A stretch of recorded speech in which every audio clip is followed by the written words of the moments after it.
Cette menace a un gros impact sur l'économie du Mali et surtout sur nos entreprises. La fermeture des frontières qui a réduit énormément la mobilité des hommes d'affaires. Il y a des blocages sur les importations et les exportations, sachant bien que le Mali consomme 90% des produits importés. Dans nos entreprises, il y a eu beaucoup de baisses de revenus parce que la consommation a baissé, parce qu'on a eu des dépenses supplémentaires. Tout ceci conjugue à l'affaiblissement du secteur privé.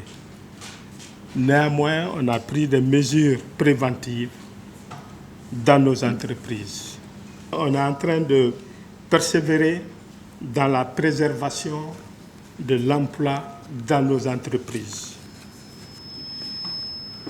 On est en train de demander aux industriels du Mali de continuer leur production coûte que coûte.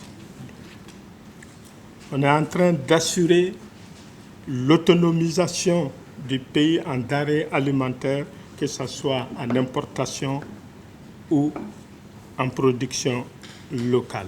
Le CNPM réaffirme la disponibilité du secteur privé de travailler en collaboration, en intelligence avec le ministère de la Santé sur un plan d'action État-privé.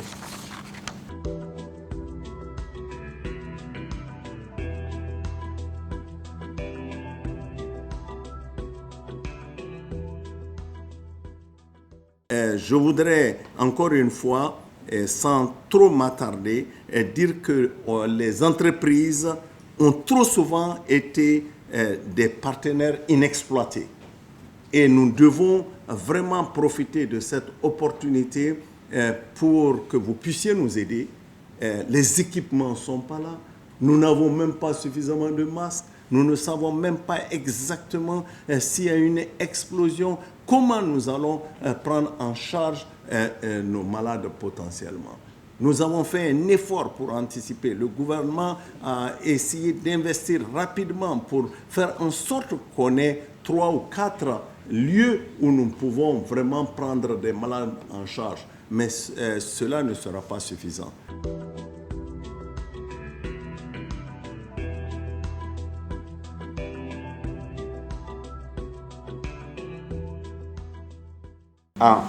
La prolongation du délai de paiement des échéances sociales et ou fiscales, INPS et impôts.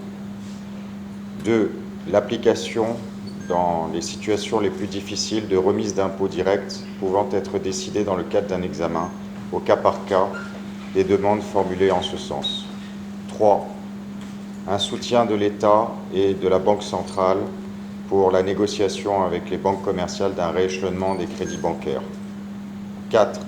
La mobilisation du fonds de garantie du secteur privé pour garantir des lignes de trésorerie bancaire dont les entreprises pourraient avoir besoin à cause de l'épidémie. 5. L'allongement provisoire du dispositif du chômage technique, extension de la durée du chômage au-delà des 3 mois prévus par la loi. Exclusion de la période de chômage technique dans la détermination des droits liés à l'ancienneté du travailleur. 6. L'appui de l'État au traitement des conflits avec des clients ou fournisseurs. 7. La reconnaissance par l'État du coronavirus comme un cas de force majeure dans l'examen, dans l'exécution des marchés publics. En conséquence, pour tous les marchés publics, les pénalités de retard ne seront pas appliquées.